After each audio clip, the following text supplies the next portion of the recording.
Welcome to South Florida saltwater fishing. I'm Heath, and it's time to get into the bite. Dolphin in the boat. Oh my God! Woo! Solo kingfish trip right there. That's a beast right there. That's mutton snapper right there, baby. Let's do this. Let's do this. Let's do this. Let's do this. All right, folks, in this episode, we're gonna do a catch, clean, and cook on a voracious reef predator. That's right, we're gonna do up the Barracuda, and we're gonna have an ultra special recipe with it. Before we get into this though, if you wanna learn more about fishing, grow as an angler, or just see some great exciting offshore fishing adventures, you can start by hitting the subscribe button. Don't forget to turn on the notification bell so that you won't miss a thing. All right, folks, so like I said, we're doing a catch, clean, and cook on the Barracuda. It's gonna be great, trust me. So I understand Barracuda can be a fairly stigmatized fish due to the fact that they do sometimes carry ciguatera poisoning. My rule of thumb is that if the Barracuda is under 10 pounds, you are typically good to go and it's safe to eat. Okay, so I'm gonna go over the chain of events. Went out the other day with my oldest of 4 children, my son, Abby, also known as the Fish Slayer. Took him out to the reef. We said, hey, we're gonna do some planer trolling with a white bucktail jig. Plopped all of our goodies in the water, got up to speed. Before too long, we got into a nice hookup. Retrieved our fish, and it was a nice Barracuda, a keeper size, you know, right under that 10-pound limit like I just was talking about. We're bringing this bad boy home. We're gonna show everyone what a great fish this can be at the dinner table. All right, so we're gonna roll the footage right now of getting into the hookup with that Cuda and getting him on board. All right, folks, so we headed out of Boca Inlet. We're just to the north, not even a half-mile north. We're gonna start doing some planer trolling, like I said, with a white bucktail jig. Currently sitting in right around 95 feet. We're gonna head out to about 120 and sort of bob and weave in and out of the deep edge of the first reef. Maybe go and hit that second reef out in that 200 area if we're not finding a bite. Our lure is a 3/4 ounce white bucktail jig, and it's got about 12 inches of 40-pound number 4 wire leader on it. So like I said, we're in 95 feet of water. We're gonna head up to about 120, and we're gonna plop it in and you know, see if we can get on the roll, get into that bite. All right, so to get up and rolling with planer trolling is very simple. You simply pitch your lure in, and you unravel it from your yo-yo. Houses your leader. Let that leader unwind all the way. Once it unwinds, we're going to drop in our planer. We're at the end of our leader. Now we simply just plop in our planer, put the rod in the free spool, and let it go. All right, so once you've let out enough line, you put your boat in neutral. You want to keep letting out some of your main line and let it kind of go slack with braid, because the braid's sensitive. Any resistance put on it by your lure will trip your planer automatically. So this is the easiest way I know to get your planer set without having it be problematic for you. Well, you let that line go slack, that means the planer's diving down. Lock up your reel, put it in slow forward. And there you have it. Your planer's set, you're up and rolling. Good to go, easy peasy. All right, put on your click. Tether that rod to the boat. You're up and trolling. We're in about $1.30, so we're gonna cruise around, like I said, 90 to 120 to start out with.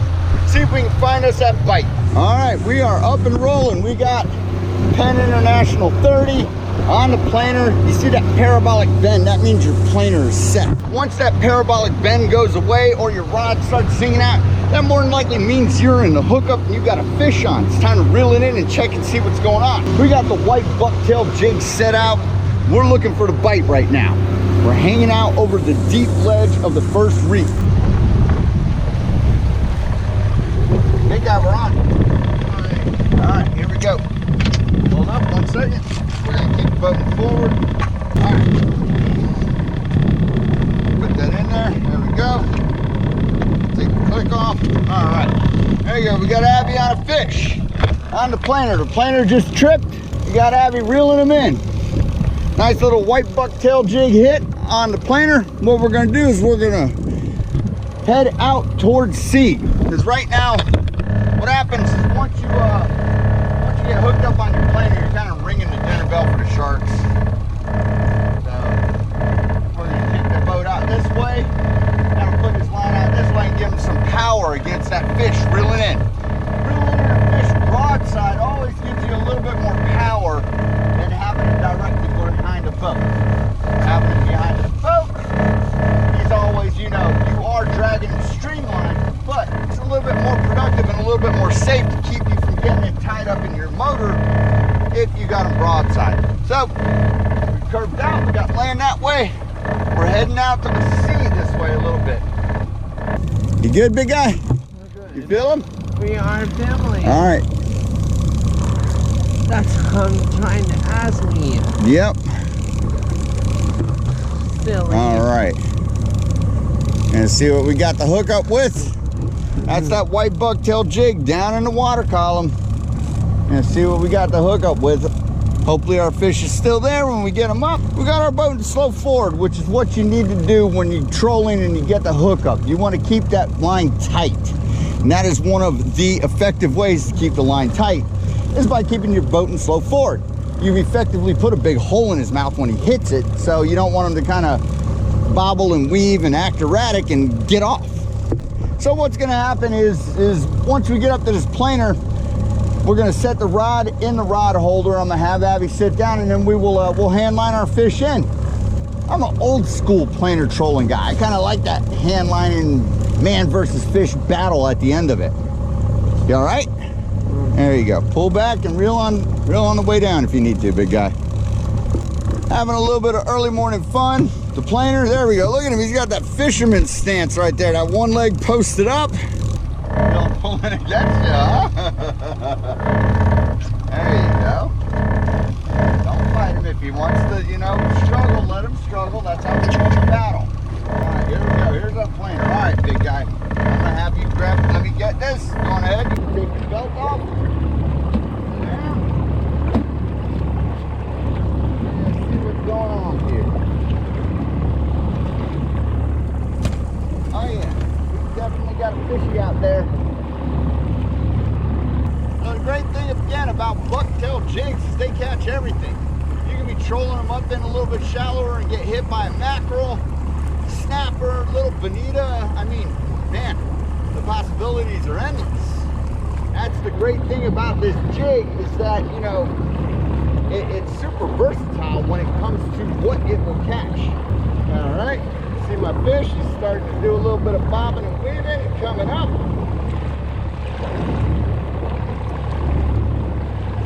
We're gonna find out what we got. There we go, here he comes. Looks like a little barracuda we got. Perfect. Looks like we're gonna have some dinner. Little barracuda over the reef. There we go.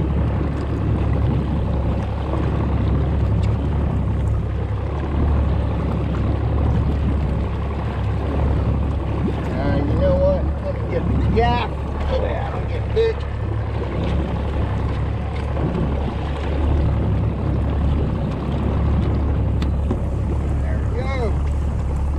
Dinner in the boat, barracuda.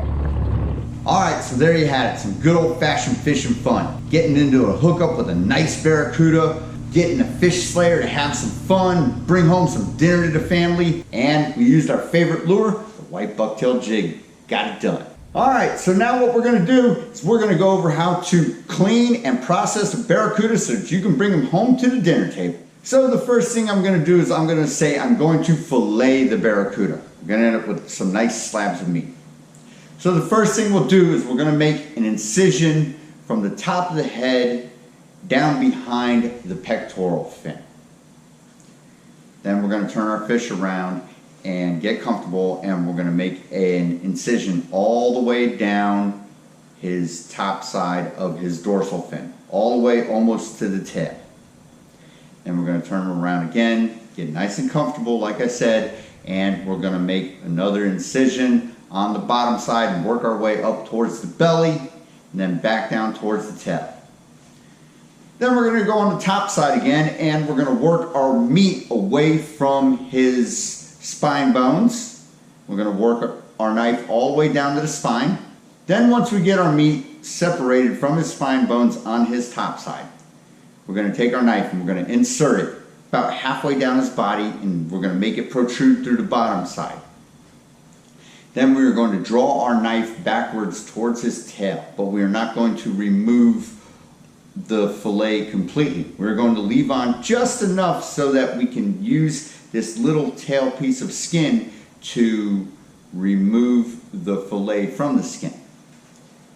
Then we'll flip the fish around and we're going to draw our knife up towards his head, thus freeing the slab from his body. Then we'll flip it over and we are going to run our knife in between the skin and the flesh that we are going to remove in a swooping manner and get off as much of that meat as we can without leaving any on the skin. Barracuda have a nice fat layer in between the skin and the meat, so it's fairly easy to remove the fillet. And now that we've got that first side completed, we're going to flip our fish over and do the exact same thing on the other side. We're going to make an incision at the top of the head behind the pectoral fin. We're going to run our knife down the top side, the dorsal side, down the spine bones all the way until the spine. And if we don't feel like making an incision on the underside, of course we can just stick our knife through and pull it back to the tail, not removing the fillet entirely. And we'll turn the fish around, draw the knife up back towards his head, removing the fillet, flip it over, and begin the skinning process again. So now that we've got both of our fillets removed from the fish, we can dispose of the carcass, and it's time to start boning the fish. So the first thing we're going to do is we're going to remove the rib cage. You're going to want to identify how long the rib cage is. Barracudas have fairly large stomach cavities, so the rib cage goes about halfway down your fillet. And you're going to run your knife in a swooping fashion along this and just remove all those little rib bones. You don't want to chomp on any of those while you're eating. Then we're going to identify how far back what's called the pin bones along the lateral line go. On a barracuda, they go about halfway down the fish's fillet. So you just carefully draw an outline of the pin bones, real small sliver of meat, and you pull that up and then you slice it off. And then you've gotten rid of all the bones of one fillet. Then you'll repeat that process to the other fillet. And now that we've deboned our fillets, we're simply going to portion it out so that everybody can get a couple of nice slabs of meat when it's time to chow down. And the one thing that I want to stress, no matter how bloody, no matter how many scales are all over you, no matter what's going on with your fish, do not rinse it off with fresh water. If you rinse it off with fresh water and put it into your bag and take it home, it's going to start turning into mush immediately. It's okay to rinse your fish off with fresh water once you go to cook it. Alright, so that was cleaning the barracuda. Not too bad, it's pretty much the same process as filleting every other fish. Now that we've got our fish cleaned and processed, it's time for my favorite part of any fishing adventure. That's the cooking and eating. We have a very special recipe. Trust me, you're gonna love this. What I like to call this is pan-seared barracuda in Hong Kong sauce. Okay, so to start the cooking process, the first thing I like to do with any fish I catch is I like to let it rest in a brine. This brine is some salt, juice of 1 lemon, some ice. We'll fill that up with water. We're gonna slosh that all around, and then we're gonna dump our fish into it. We're gonna let this fish rest in this brine for at least a half an hour. All right, so while we've got our fish resting in the brine, the first thing we're gonna do is we're gonna make some rice. Now when we make this rice, we're not just making plain white rice. We're gonna add some nice aromatics to it. What we're gonna do is we're gonna put in some coconut oil, and we're gonna add in 1 whole green onion. And we're gonna cook it in a rice cooker just for ease of use so that we don't got too many things going on. And then the next thing we're gonna do is we're gonna start our Hong Kong sauce. So the first step to making this awesome sauce is we're gonna chop up some green onions, some scallions. Then we're gonna take 4-quart saucepan.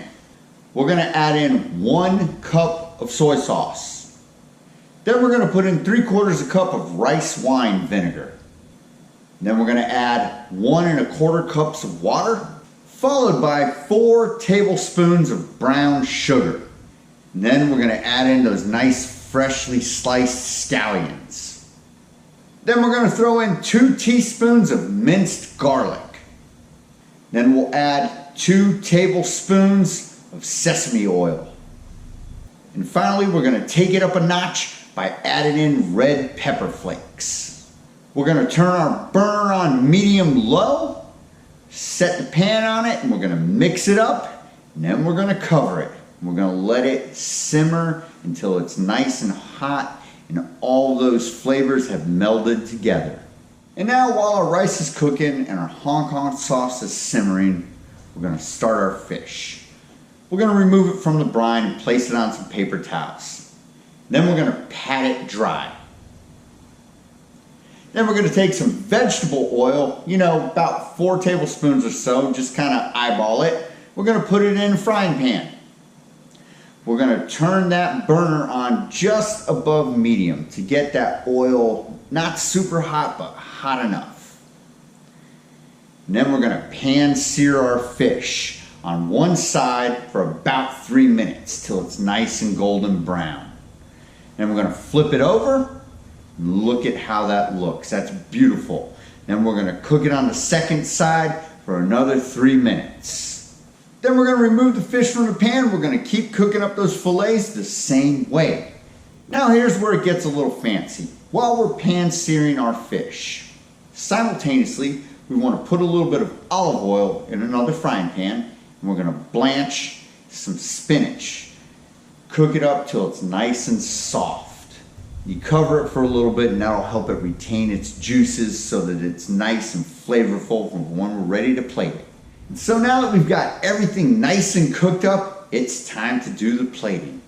The first thing we're going to do is we're going to throw in a nice big old cup of white rice, that yummy aromatic rice. Then we're going to top that with some of that blanched spinach. Cover it, make it look beautiful. Remember, humans inherently eat with their eyes. Then we're going to top it with a couple of fillets of the pan-seared barracuda. And finally, we're going to smother it with that delicious smelling Hong Kong sauce. You want to add in enough of that sauce till you can just about see it coming up to the bottom of your spinach. Look at that. That is delicious. This is one of my favorite recipes for making fish, especially barracuda. All right, folks, that about does it for this episode. Hope you had fun, hope you enjoyed, and I hope you learned what I consider to be one of the most fancy, best tasting Asian dishes you can have when it comes to preparing fish. The pan-seared barracuda and Hong Kong sauce recipe. Till next time, South Florida saltwater fishing, going wherever the cool wind takes us.